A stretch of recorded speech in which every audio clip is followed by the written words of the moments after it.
So hi, my name is Lane Marie. First name is Lane, it sometimes throws people off.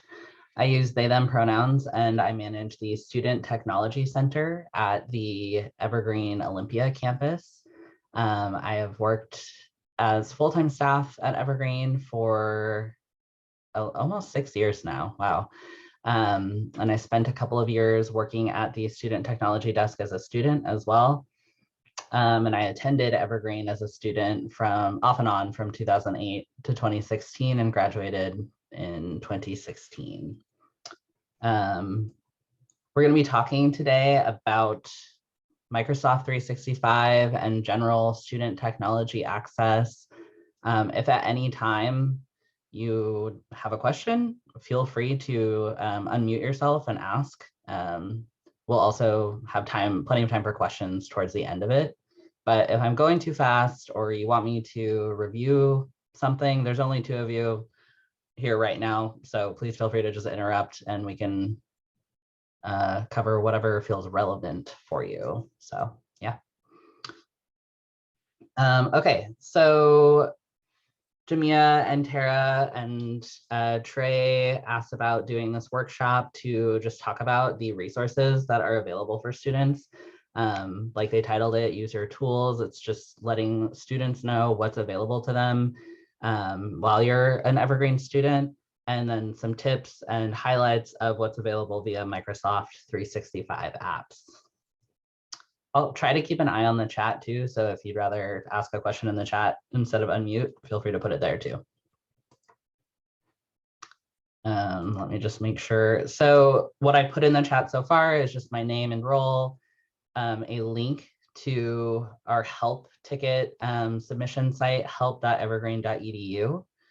And then the last link, the SharePoint link, is a link to the outline that I'm using for today's session. So if you like to read along while I'm talking, you can view that. It is full of links. So everything I am referencing in this talk is going to be linked in that document. So you can check it out whenever it's convenient for you.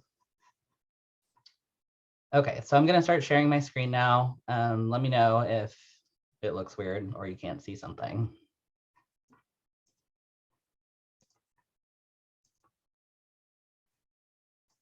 Okay, so got the outline pulled up here. What we're going to be talking about today, I just want to start with talking about how to get help with something, because it can be difficult, especially right now during the pandemic, while some of us are going to campus in person, some of us are doing only online or remote work, and some of us are doing a hybrid of both.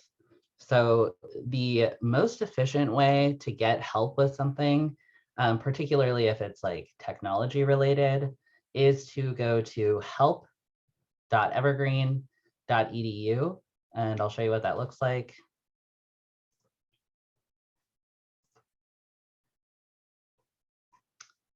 Okay.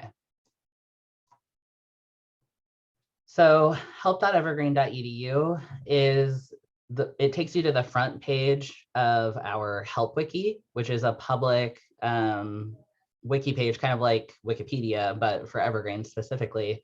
And it's got written documentation on all of our different like technology apps and different student services.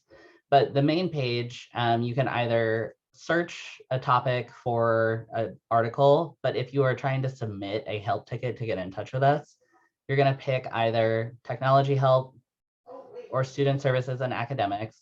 And if you click on one of those, you'll get some more buttons here, again, to either browse the technology base, or you can submit a help ticket. And you can do that, like, so if you are having issues maybe accessing your Evergreen student account, you can submit a help ticket without being signed in. This is what that looks like. Takes you to a Microsoft form where you'll give us some information about what you need help with.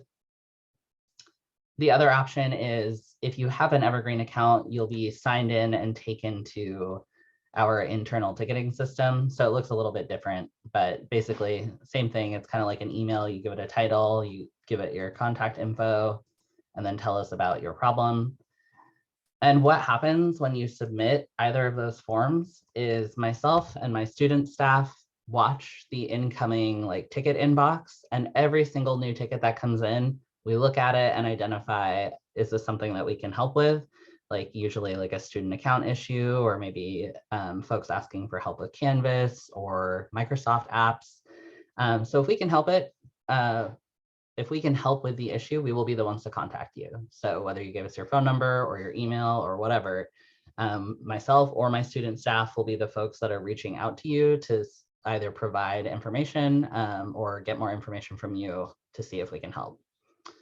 The support that myself and my student staff offer, we are currently open for in-person support on the Olympia campus, but I'm also more than happy to do Zoom sessions or meet via Teams or phone call or whatever is most convenient for you as a student.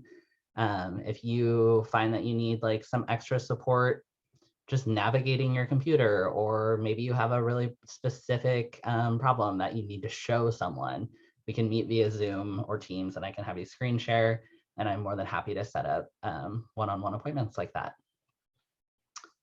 Okay, so that is one way to get help. It's the best way. That way you don't need to memorize like my phone number or anyone's email or whatever. You can just go to help.evergreen.edu and tell us what's going on. Even if we can't specifically answer your question or resolve the issue, we will make sure to figure out who can. So if it's not necessarily related to the work that we do, we will make sure it gets to the right people. The other option for getting support with stuff is, so if you need help with things like your student account or navigating Canvas or My Evergreen, the eval system, anything that is considered technology related, that's stuff that my team and I handle. But if you need help with like the content of your academic work, that is something that we will often refer to what is called the Quasar Center and then the Writing Center.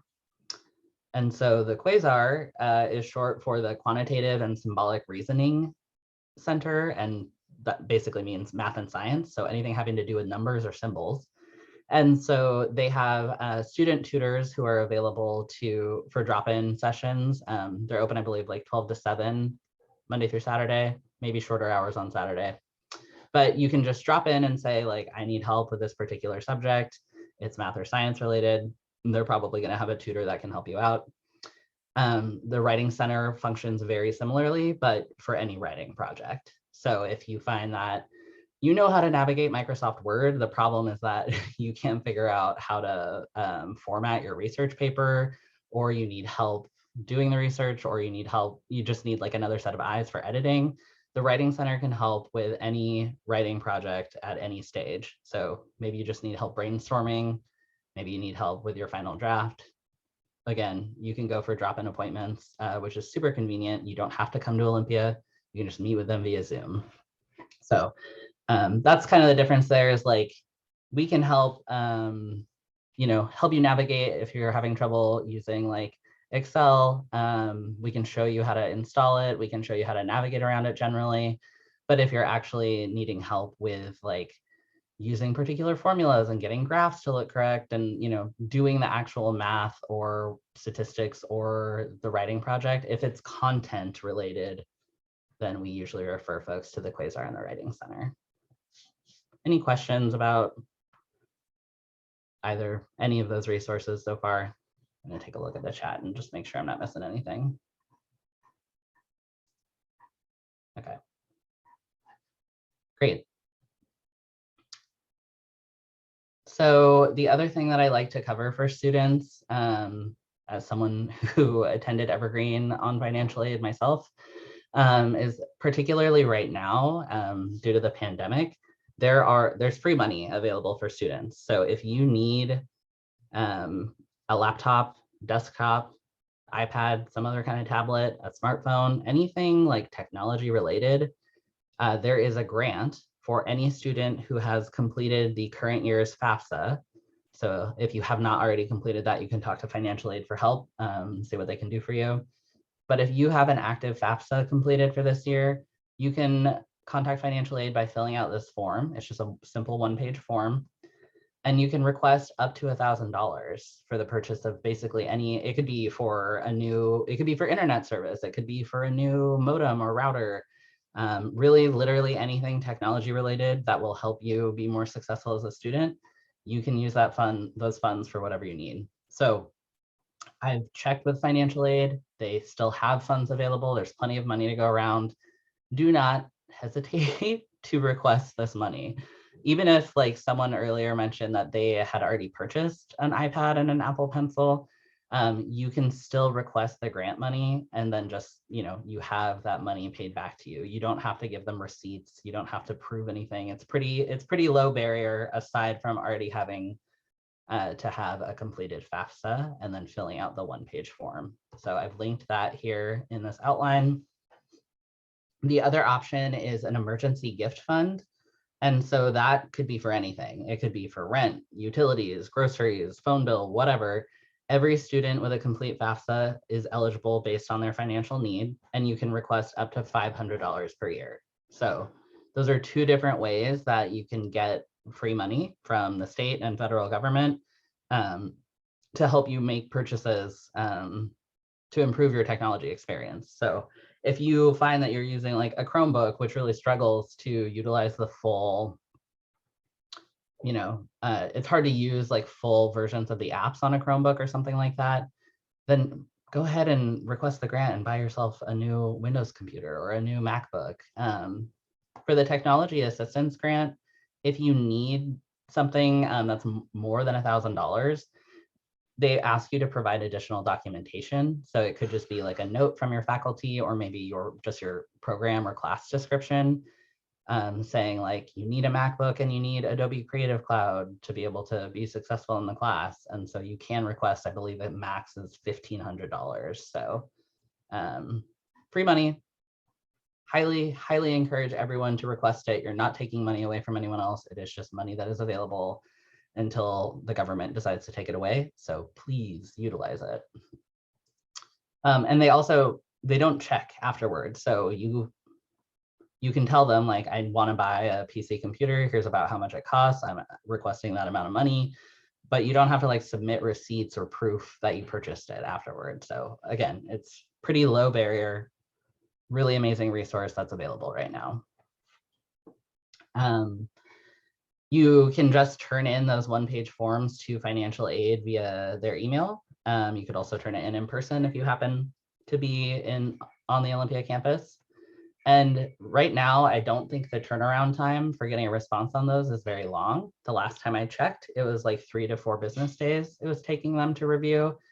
And then if you have e-refund set up via the web payment portal, so like if you get financial aid and you're already getting your financial aid refunds direct deposited, that's how the money will come to you. It's quick, it's easy, it's painless.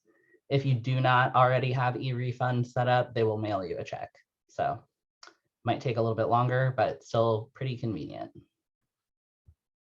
Any questions about either of those grants?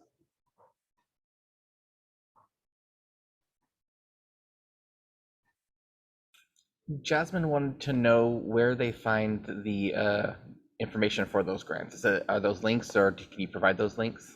Yeah, so I'll put the individual links in the chat as well, but they're in this document. Oh my gosh, sorry, I have so many windows pulled up. Go back to the Zoom chat here.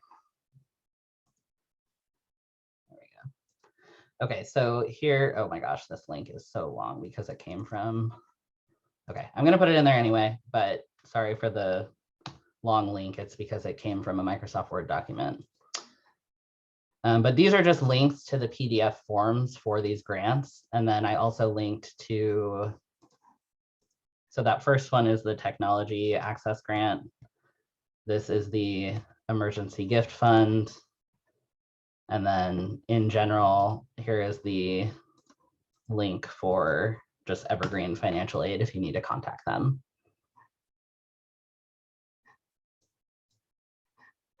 Thank you. Yeah, thank you, Trey, for letting me know.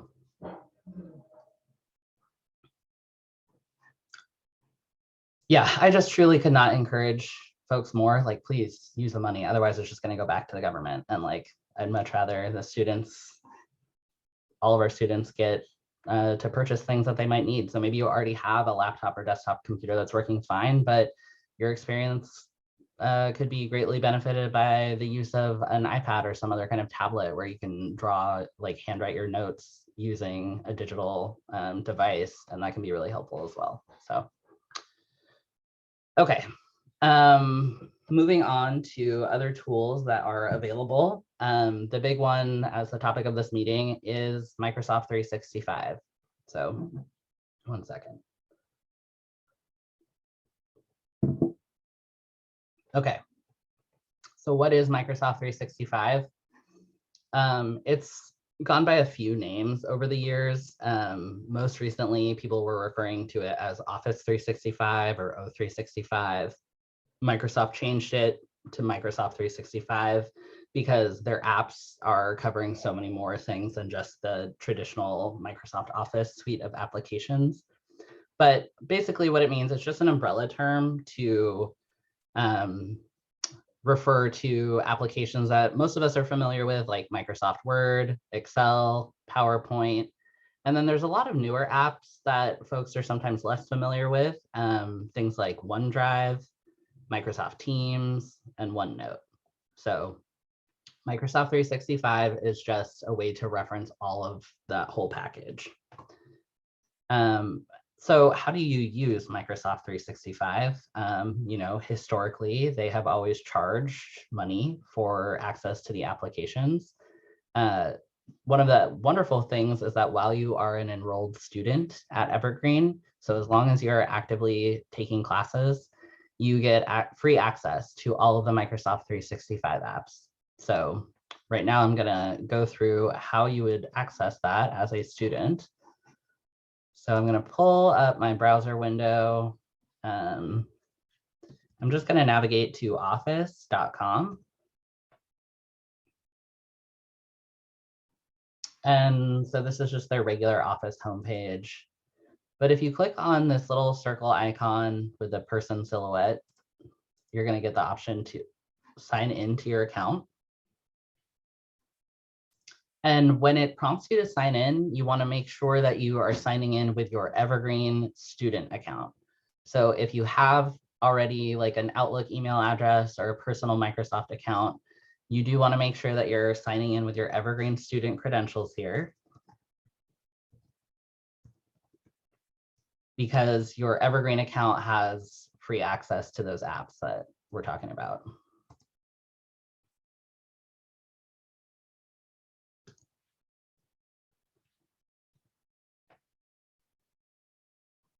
Okay, so you're going to see all my files and junk that I've got in here, but this is basically what it's going to look like for you.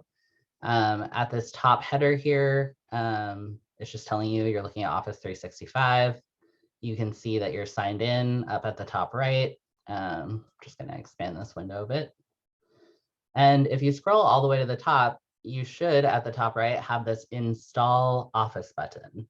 So if you just use the technology grant to get yourself a new laptop or desktop computer, and you need Microsoft Word, Excel, PowerPoint, all those good things installed on your computer, this is what you will want to do, is sign in to office.com with your Evergreen student credentials. And then you can click Install Office and then select Office 365 apps. And then it's going to prompt you to download and install the installation files, and you can just kind of follow along with the wizard there. So it's not too bad. Depending on the age of your computer, it might take a little bit longer, but usually done within 5 to 10 minutes. And then you've just got all of the apps. And again, they're totally free and available to you the entire time you're a student. Once you either graduate or withdraw from Evergreen, you will eventually lose access after about 6 months to a year. Microsoft will just kind of check back and say like, hey, is your student email active? And if it's not, then your access will be gone. So great for while you are a student, and then they give you plenty of buffer time after that. So the install Office is to install the desktop applications And the nice thing about that is that you don't need an internet connection once you've got those downloaded. You can just use those apps wherever, however. The other option is to just utilize the web apps. So over here on the left panel, you've got like the most popular apps. And you can rearrange the order here, but this will take you to the web version of the application. So if I click on this, it's going to say like, okay, you want to use Word on the web. What kind of document do you want to open? And then you get a new tab. It's just taking a minute because my computer's doing a lot right now. You get a new tab. And again, we're using, right now I'm in a Firefox browser window. And so you get a pretty detailed access to all of the typical Microsoft Word features in the web application. The same thing is true if I wanted to open something in Excel or PowerPoint. All of these things here are the web application version. And it's great, especially if you need to just make quick edits, or again, maybe you're using a Chromebook and you can't install the desktop applications. It's not the best environment for doing like really intensive work. Like if you're in the middle of writing a really long research paper, there are certain things about the web app that can be a little finicky. And also like the performance is based on your internet connection. So if your internet connection is kind of weak, or you've got like 5 other people in the house playing video games or streaming or whatever, then it can function a little slower. So that's where the benefit of using the desktop applications come in, because those don't require internet. They just run off your computer's memory. Let me just check the outline here and make sure I'm not skipping anything important. Oh, yes. So the other thing, so with the installation of the apps, you can install it up to 5 times. So if you have a desktop, a laptop, your grandma's computer, your partner's computer, whatever, you can install the full suite of applications on up to 5 different devices. And that's specifically for the desktop version. The mobile apps are free. So those are free for everyone. Okay. So yes, there are 3 different options for each application. We talked about desktop apps, we talked about web apps, and then there's also the mobile apps, which I just mentioned. So any like smartphone or tablet device can use the Microsoft mobile apps. So again, slightly different from the desktop environment.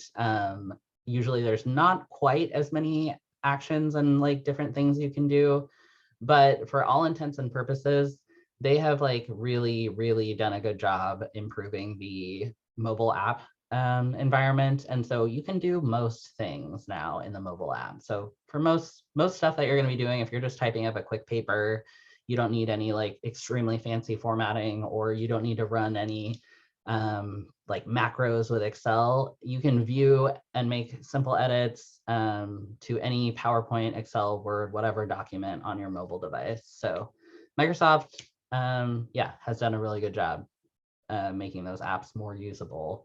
It used to be that you could really only use like the Microsoft Word app on your phone to basically just read a document, and you couldn't really do much from there, but it's a lot more robust now. I may have already mentioned this, but if you use a Chromebook, Chromebooks are currently limited to only the web app version, so you can't download and install the applications. You have to just use these web apps here. Any questions about how to access those applications for anything that I've covered so far? Let me get back to the chat here. It doesn't look like there's anything new in the chat, so. Okay, so again, the important thing here is to make sure you are signed in with your Evergreen student account. If you are somehow signed in with your personal account or whatever, you won't have the same level of access to these things. All right, so next, we're going to talk about OneDrive and the benefits of utilizing Microsoft OneDrive. So for those who might be unfamiliar, OneDrive is Microsoft's answer to a cloud storage system. So it's basically Microsoft's version of iCloud or Google Drive. sometimes folks are more familiar with those. OneDrive gives all students 1 whole terabyte. So a terabyte is a huge amount of space. You get 1 terabyte of storage with your Evergreen Student OneDrive. And the nice thing about that is when you're signed into OneDrive, because it's a cloud application, you could be on your phone and signed into OneDrive and maybe like uploading your homework assignment. And then maybe you get to the Tacoma campus and hop on one of the computers there. As long as you're signed into your OneDrive on that computer, you're going to be able to access the same document in the exact same spot you left off. So it used to be that we had to use like USB drives to move things between places or like email something to yourself. And now it is super seamless. You can just log into OneDrive. And again, you can access that by going to office.com and then just making sure that you're signed in with your Evergreen account. And then you would just choose OneDrive from the apps over here. That's how you would access it on the web. You can also make sure that you're signed into OneDrive when you've got the specific application open. So right now I'm in Microsoft Word, I'm signed into my Evergreen account. And so what it's doing is automatically saving any changes I make to OneDrive. And so it's automatically syncing. You don't have to worry about going file save. In case your computer crashes, you're just going to automatically have any changes saved. So that is something that has made it so much easier for folks to create and share files. Right now, something to know is that in terms of sharing files, you are limited to sharing things from OneDrive with only other Evergreen users. So you couldn't necessarily create something and then share it from OneDrive to someone from University of Puget Sound or Wazoo or just a friend, you know, random friend. You'd have to download and then share the document that way. But you can share from OneDrive with anyone. So if I click on share here, you get these options to either send it to a specific person at Evergreen, or you can just get a link to copy. But basically, you can't give anyone outside of the college the link. You would have to, again, download the document and then share it from there. But from OneDrive, it's really convenient to share with other Evergreen students, staff, or faculty. We are in the process right now, like it's been a couple of years where we've been rolling out this Microsoft 365 access for everyone. And so over the next, like hopefully by this upcoming fall, we'll be able to start talking about how students can use things like Teams and some of these other apps more, but we're still in the process of like slowly rolling these things out. So the other thing that is common to access is your Evergreen student email. So that is all handled via Outlook.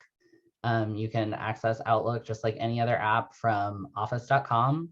And there's also links in my Evergreen, but it functions just like anything else. A lot of people use the Outlook web app. You can also download the Outlook mobile app and get your student emails on your phone. If you need help with any of this, getting set up, accessing it, figuring out how to install it, you can always submit a help ticket at help.evergreen.edu, and myself or one of my students will get in touch with you to help you figure that out.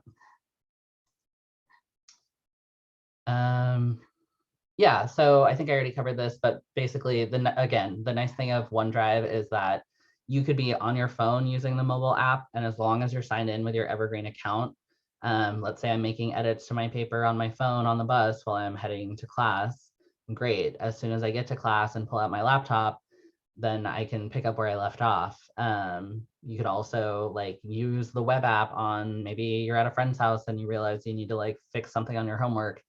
As long as you are signed in with your Evergreen account, you're good to go and you're going to have access to all of your files, and they will just sync nicely between all of your various devices. Any questions about OneDrive? Let's see.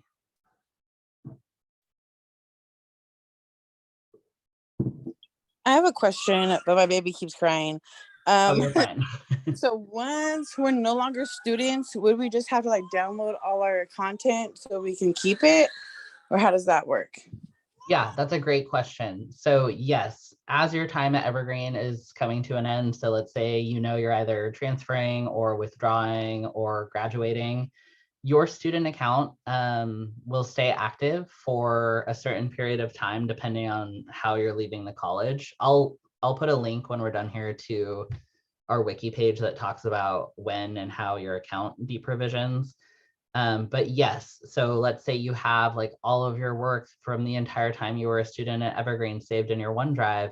You will eventually need to transfer anything you want to keep to either your personal OneDrive or maybe use Google Drive or just store it locally on your computer or external hard drive, USB drive, whatever. And we can help you with that process. So if you are not sure what to do and you've graduated or you've transferred and you want to make sure that you're saving your work the way that will allow you to access it, please contact us so we can make sure that you grab those before your account deprovisions. And then they do send warnings to your student email when you're nearing the deprovision date.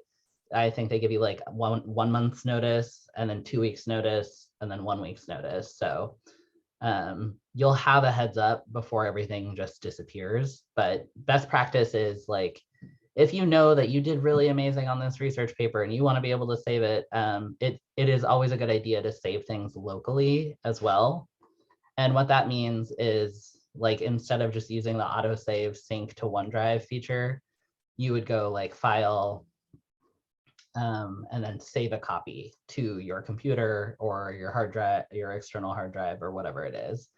You could also save a copy or upload a copy to, like, if you use Google Drive or iCloud or whatever. So there are lots of ways to do it, but yes, you would eventually need to move anything you wanted out of the OneDrive to another storage option.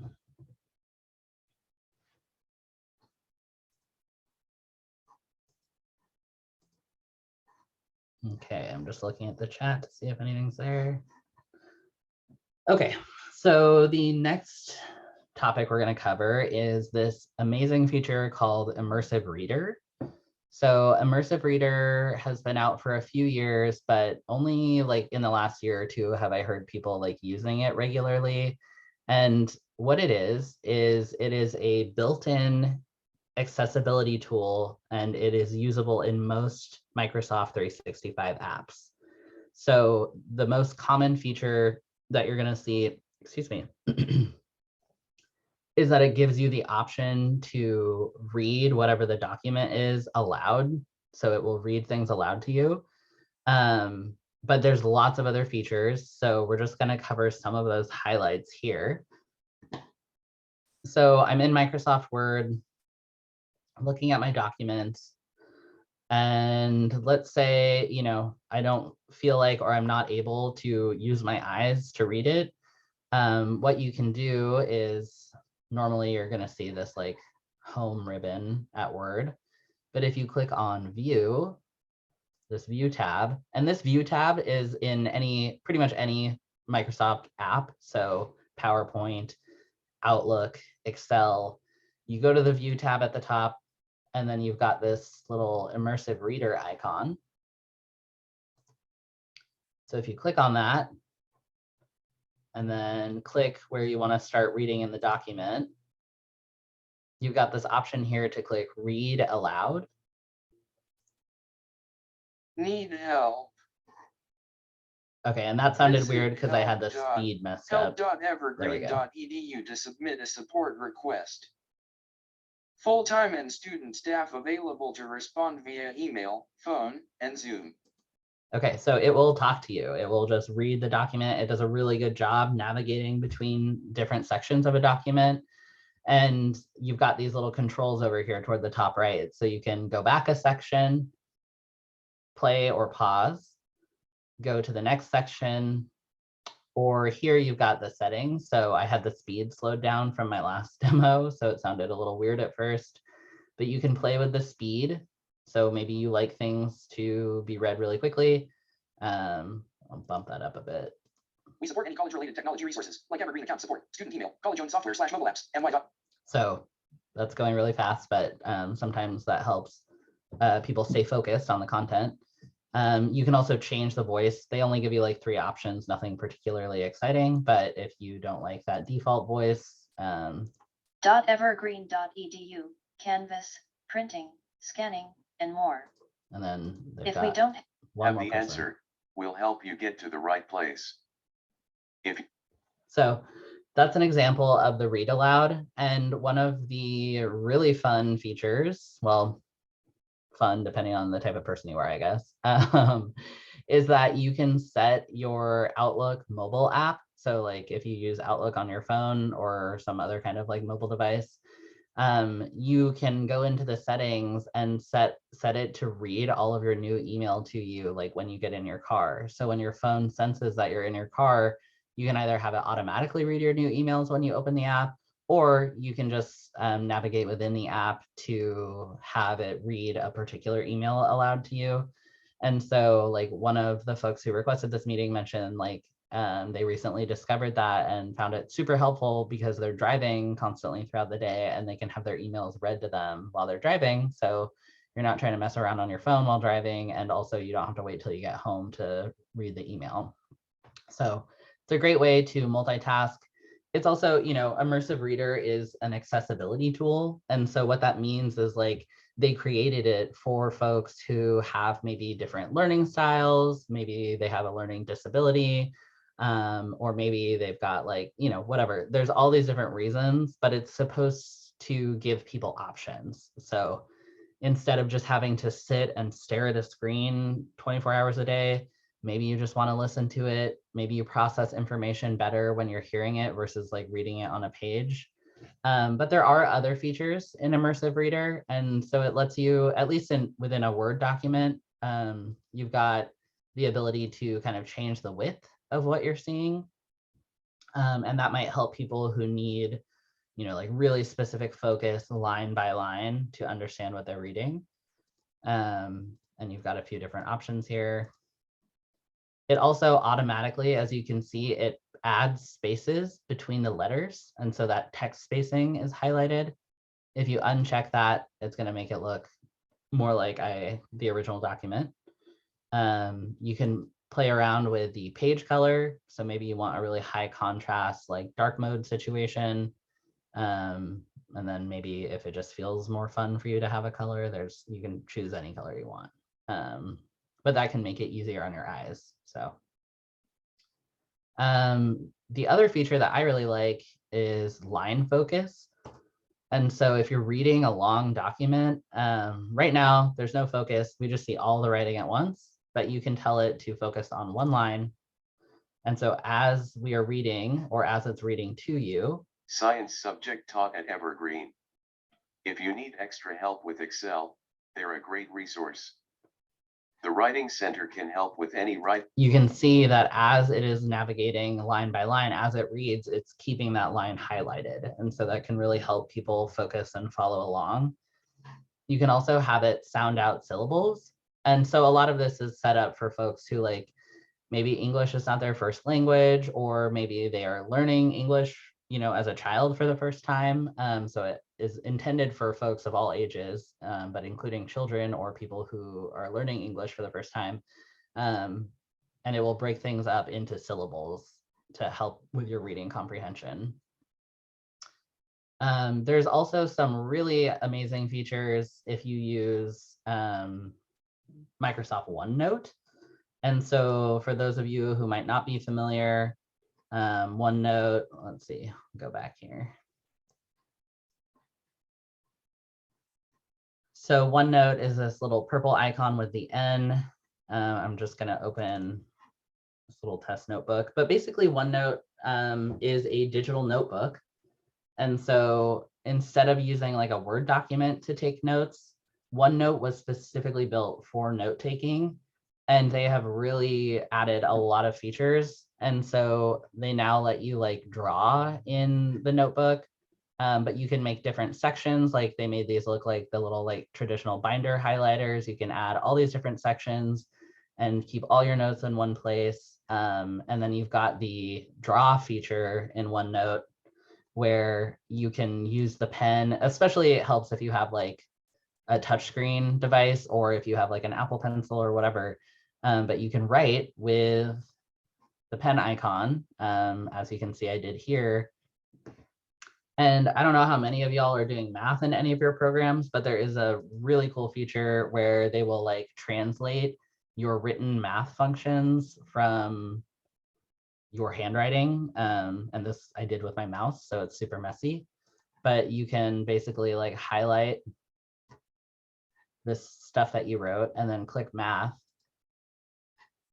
and it's going to turn it into the function for you. And so you can make edits to it if it's not quite right. Like this thinks I have, oh, it's reading this as something. Anyway, you can have it convert your handwritten notes into typed font. You could also have it graph the formula for you. So it's a pretty cool feature. There's a lot going on there, but OneNote, amazing. You can do so much with it. Highly recommend it. It was not as good of an app when I was a student as it is now. So that's great. So yeah, some of the other features that Immersive Reader offers are all listed here. All of the features that I'm referencing, Microsoft has demos available. So if you're curious about what Immersive Reader can do in a particular application, this last link in my outline that I've provided takes you to this page. And like, it kind of just looks like an ad for it, but if you scroll down, they've got all these different demos for checking out how it works in Word and PowerPoint. And here's the math thing that I was talking about in OneNote. So all of these see how it works links are like interactive video demos. So if you want to know more about it, you can check that out, or you can always ask me. But Immersive Reader is pretty awesome. Okay, so we've talked about how to access the apps. We've talked about some like useful applications that you may not have already known about. And then what do you do if you just want to learn more about an app, a particular application, or you're struggling like to fix something in Excel, or whatever might be happening? If you either don't have time to make a help ticket at help.evergreen.edu, or you just prefer a self-paced like tutorial or guide, I have linked to all of, in my opinion, the best guides that are available. If you search like help with Microsoft Word, you're going to get a million different options, and it can be hard to identify like which one has the most accurate information. So what I've linked to here are specifically the guides from Microsoft. And so referring to their support documentation is often helpful to make sure that it's like the most up-to-date and the most accurate. If you find other resources, blogs, websites that explain it, whatever that work better for you, by all means use those. I have just linked to the specific Microsoft support guides here because they wrote them for their own products. So they are often the best in my opinion. So this first link is the written documentation for all of their Microsoft 365 apps. So if we take a look at that. So it looks similar to like the Evergreen help page, but basically you can search a topic. You can start by narrowing it down by what app you want help with. But basically anything you can think of that you might need help with a particular app, they have it documented. It's just a matter of trying to find it. So you can go through and see like what some of their highlighted things are. They've got videos in here, but it's mostly written documentation. If you specifically prefer videos only, you don't want to read text on a screen, I've also linked to the Microsoft support channel on YouTube. We'll see if we can get this to load.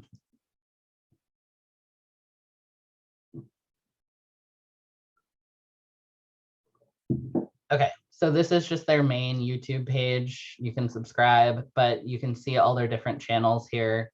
They've got this like tips and tricks channel up first. but they've also got a whole playlist of videos on using Windows, particularly transitioning to Windows 11, because that's a new thing that folks are using now. And then here is their Microsoft Office specific playlist of videos. So there's help for PowerPoint, Outlook, Excel, Teams, everything you can think of, and then like other Microsoft products. It's all here. It's great. They've got, again, basically anything you can think of already documented. The last resource that I like to make sure folks know about is LinkedIn Learning. It used to be called lynda.com, but it got bought out. They got bought out by LinkedIn several years ago now. So LinkedIn Learning is just like it's so valuable. They've got like thousands upon thousands of videos. And the nice thing about LinkedIn Learning is that, you know, the other links we just looked at are specific to Microsoft and Microsoft products. LinkedIn covers anything that you could think of, any software application that exists, they have videos about it.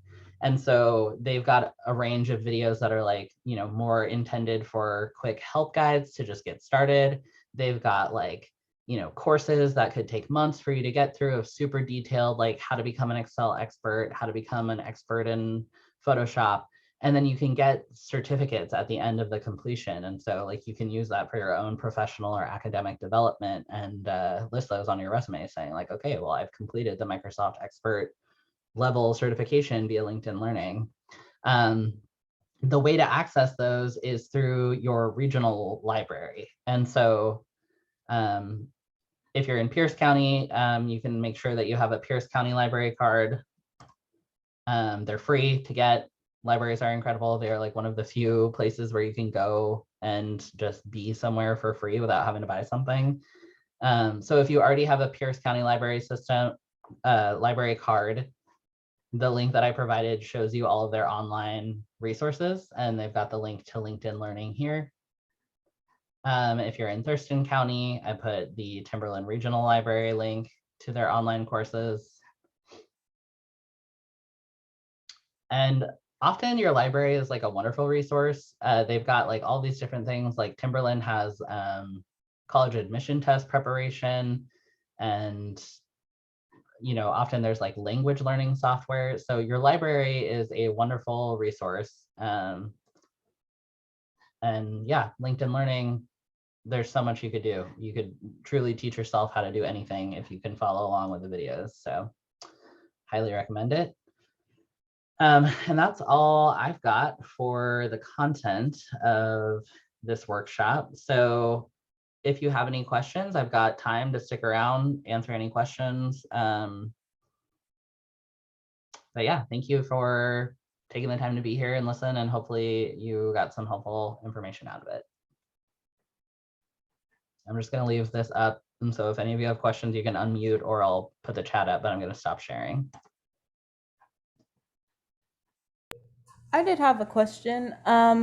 So often when you're writing a paper, I feel like you kind of like zone out and you'll have misspelled the word the to THA. Yeah. Or you'll have or have spelt something with an S that didn't need to be there. Is there a way, I'm sure there is, but that you can just have the paper be read to you, just like they have Immersive Reader? Is there a way for them to, I mean, I'm sorry, not just Immersive Reader. Actually, no, I'm sorry. You Okay. answered that question prior. My question actually was, is there a way to do speech to talk to speak, text? Yes, yes, thank you. So let me share again. I totally forgot to show that. Yes, so dictation is super helpful for some people. So at least in like the common Microsoft apps like Word and Excel and PowerPoint and things like that, Dictate is going to be under the Home tab. And so you've got this option here with this little blue microphone. And it might not work for me right now if I click it because I'm using my mic for Zoom. But if you click on that, it'll ask you to get started and you can tell it to start recording. Oh, yep, you can see it's like editing this link. So it will automatically start listening. I'm going to tell it to stop. But yes, Jamia, great question. That is a really wonderful feature for folks who want to say, like, maybe it helps them just think better, or it's more convenient because they've got their hands busy.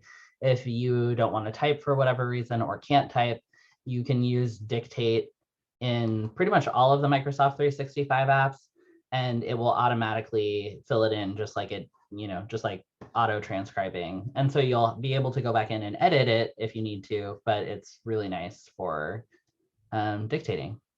There's also specific software available for folks with like access needs. So the accessibility office, I can give their information as well, but they've got specific programs like Read and Write Gold, Dragon, Naturally Speaking, and some other apps available that are like specifically for dictation and work, not necessarily in, it could be in any app, not necessarily like Microsoft 365 apps. So I can send the information for that as well.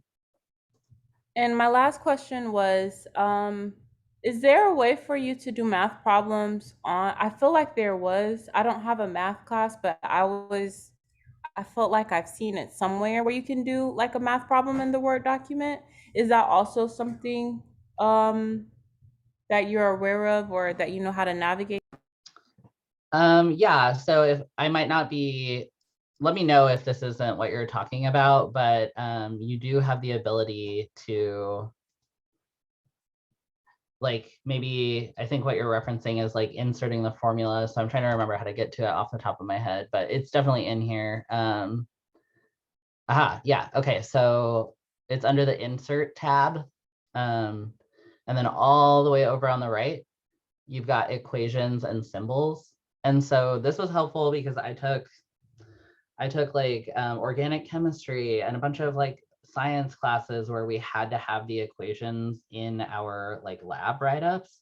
And it can be really hard to, figure out on a keyboard how to get the symbol. But if you just use like the equation, it's going to give you all of these like crazy intense math symbols, and it makes it a lot easier to put in like really complex formulas and things like that. Is that what you were referencing, Jamia, or are you talking Yeah, I about? was just trying to, yeah, that's exactly what I was referencing. I was trying to figure out how do you get back to that, because I do think that it's cool that OneNote lets you, like, it transcribes what it was that you wrote, and then it turns it into like turns it into that graph so that you can essentially see that.